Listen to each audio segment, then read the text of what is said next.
ஆனா கஷ்டம் வந்தா நமக்கு கஷ்டமா தான் நான் இருக்கு, நான் இல்லைன்னு சொல்லல. உங்களுக்கு கஷ்டம் வந்தாலும் உங்களுக்கு கஷ்டம் தான், நீக்கு கஷ்டம் வந்தாலும் நீ கஷ்டம் தான், நான் இல்லைன்னு சொல்லல.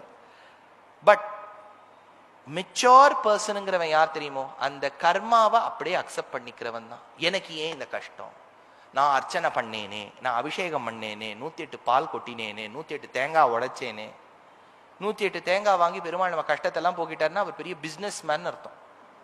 அவர் தேங்காய் வச்சு என்ன பண்ண போறார், கொஞ்சம் யோசிச்சு பாருங்களேன் இல்லையா? அவருக்கு சட்னி கிட்னிலாம் ஆசையும் கிடையாது. என்ன பண்ணுவார்? நான் அதெல்லாம் மட்டப்படுத்துறேன்னு நினைக்காதீங்க. நம்ம பண்ண வேண்டிய நல்ல கடமைகளை எல்லாம், இன்னொருத்தருக்கு தானம் பண்றது, சாப்பாடு போடுறது, அதெல்லாம் நம்ம பண்ணிட்டு இருக்கணும். பெருமாளுக்கு திருமஞ்சனம் பண்ணுங்க, அர்ச்சனை பண்ணுங்க.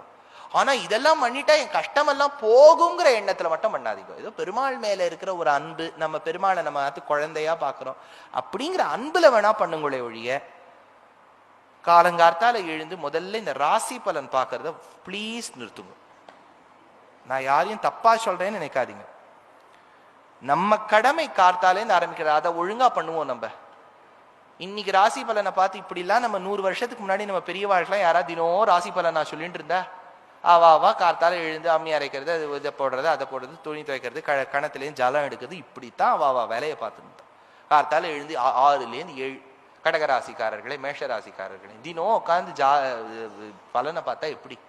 அதெல்லாம் பர்ஃபெக்டா அது அமையோங்கிறது கிடையாது. ஒன்னே ஒன்று தெரிஞ்சுக்கோ, ராசிங்கிறது ஒரு பெரிய ஸ்கோப்.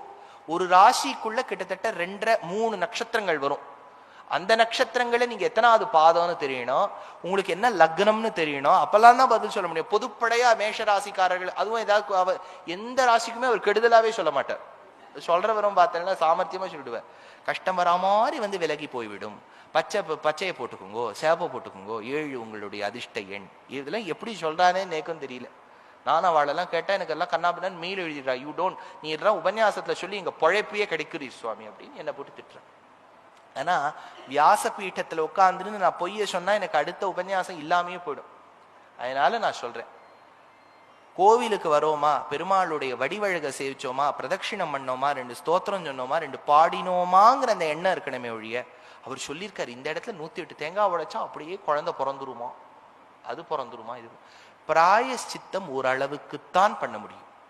அதுக்கும் மீறி பகவத் கிருபைன்னு ஒண்ணு இருக்கு. அதை நீங்க பிரார்த்தனை பண்ணுங்க, பெருமாளே கருணை பூர்ந்து எனக்கு நல்லது செய், அது சொல்லுங்க.